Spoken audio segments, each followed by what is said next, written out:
Well, we're driving 2/3 or 3/4 of the way around the world. Why don't you just drive the rest of the way?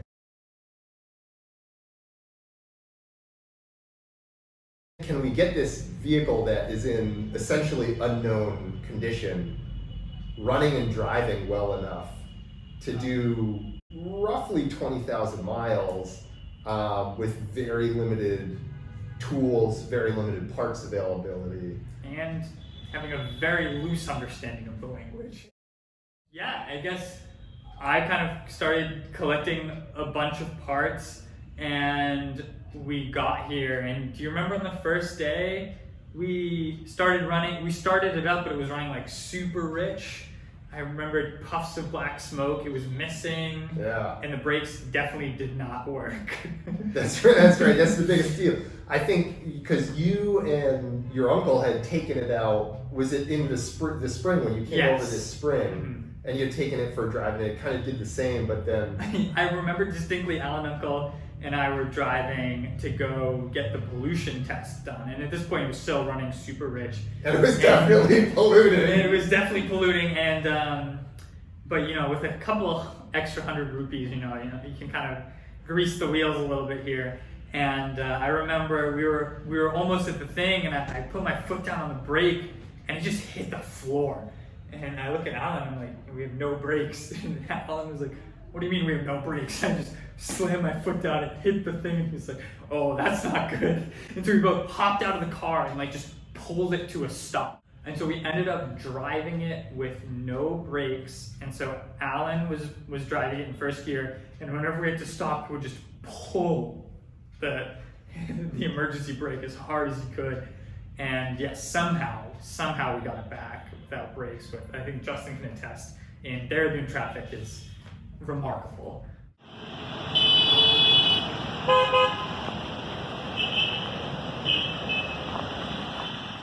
So yeah, it was brakes, fuel, ignition, and wiring that we figured we would have to do. So and then general maintenance stuff, cooling system, water pump, maybe timing chain, items like that. You came over for Thanksgiving with a bunch of your family. Yeah. So I had exactly 50 pounds of parts. I had wheel bearings, I had a kingpin set, and I had just a bunch of like choke cables and just things like that. My parents had the water pump, they had the distributor and the coil, and then my Alan, a common player in this story, actually was in America, so he brought back the alternator and a high torque starter motor. So all together, I think it was probably about 150 pounds worth of parts. So I was allowed 100 pounds of checked baggage, and I had about 95 pounds of tools and 5 pounds of clothing. I got here about a week before Justin, and I was able to get it started by hand cranking it, and it was running really rich. The timing was off. You pulled the spark plugs, and they were like sooty black. It was definitely running on less than 4 cylinders. Yeah, it was running on 3 cylinders, and missing. But we were able to get it started, and it had oil pressure.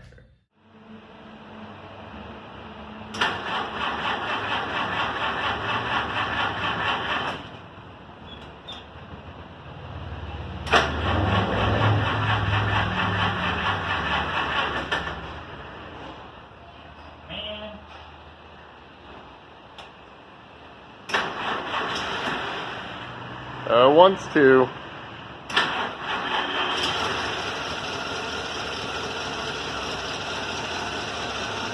have to let her sit for a little bit and then give her a little bit of gas.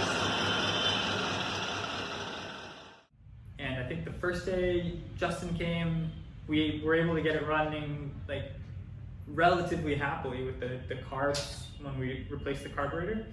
Yeah, we did a bunch of work to clean out the fuel system. Yep. You cleaned the fuel filter, the reusable fuel filter. That was gross. Which is interesting. We drained the fuel tank, because it's in good shape. The whole Jeep, thankfully, is in very good shape. but it's still a vehicle that sat for over a decade. Yeah. So we dumped all the old fuel out. There was some rust floating around the fuel tank, so we cleaned that out. And then fresh fuel, new carb, and we put in the plugs and wires, and it definitely ran better. On 4 cylinders this time.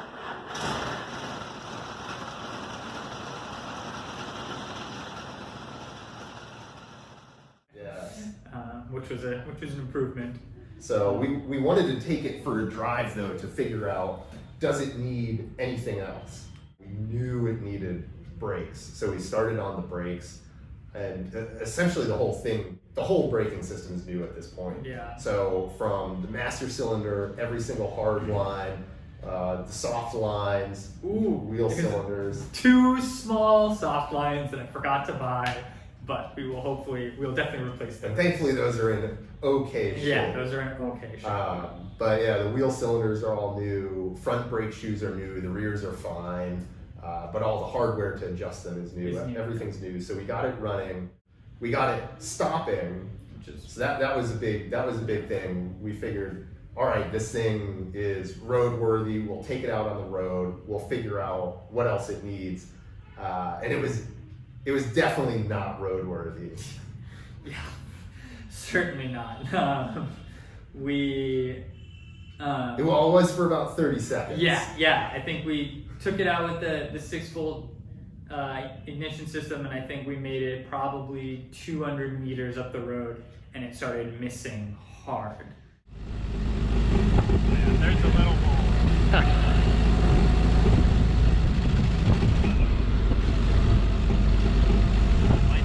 Yeah, go back to second. So it seemed like an electrical issue. We made it back. We figured, hey, we're going to replace the full ignition system. Thankfully, this is the most simple vehicle I could imagine that I've ever worked on. Same, yeah. And so essentially over the next couple days, we did, what did we do? So we had to get a 12-volt battery. Yep. That's pretty common.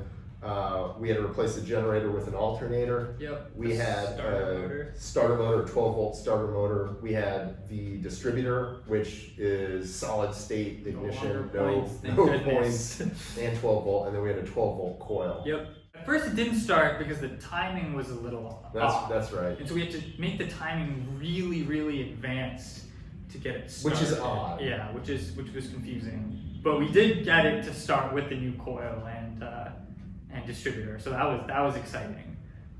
We took it for a drive again, and the same thing happened.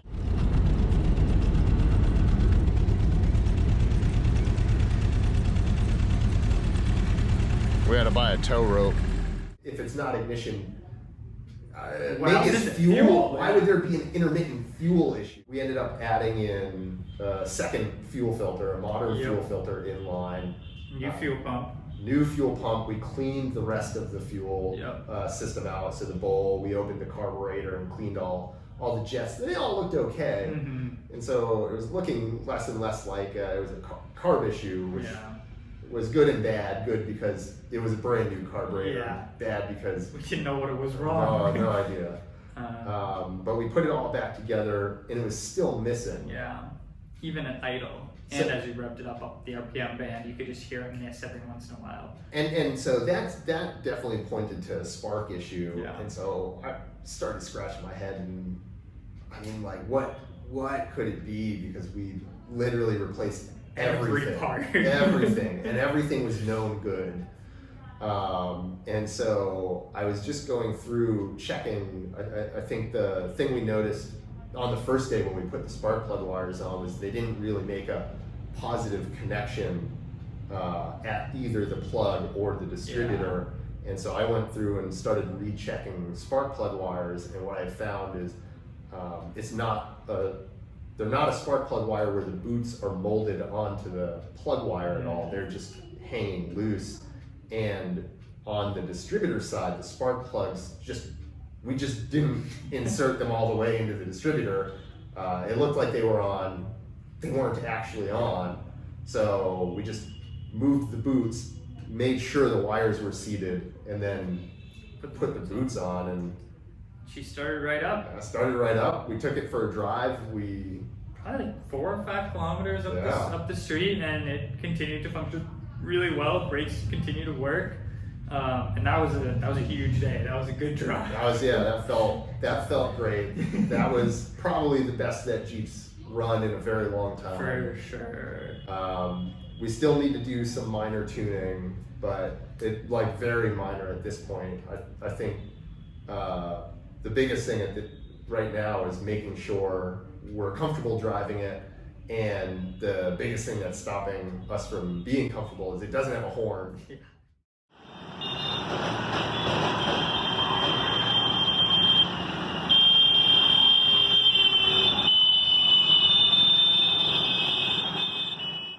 We need to wire up the horn. We should wire up the lights. And so at this point, it's like, I think it would be road legal, like legitimately road legal, even in the United States. Except for wipers, right? Don't you need wipers? No. All right, yeah. Then.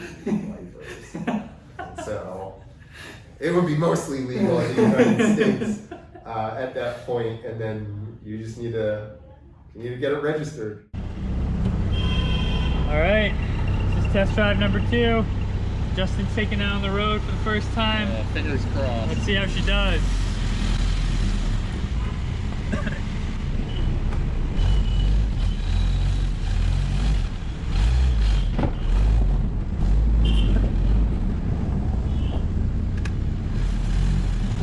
And off we go.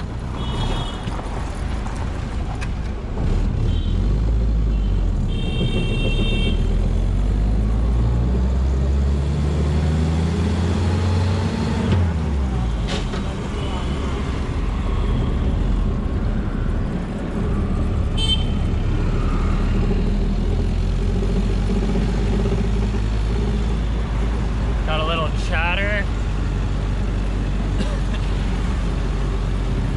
So far, so good.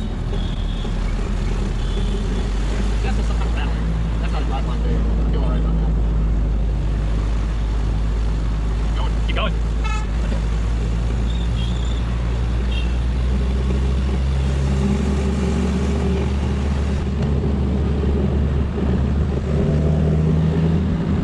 So far, so good.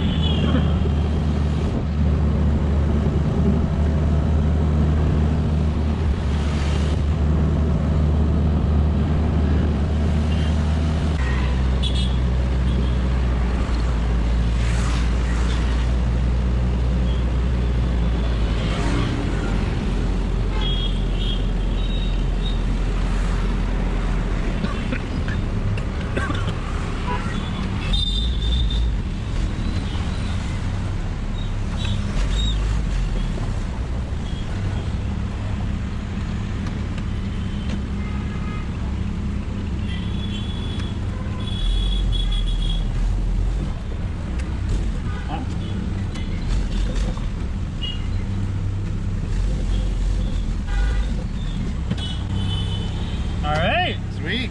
good stuff. Best drive. Best drive so far.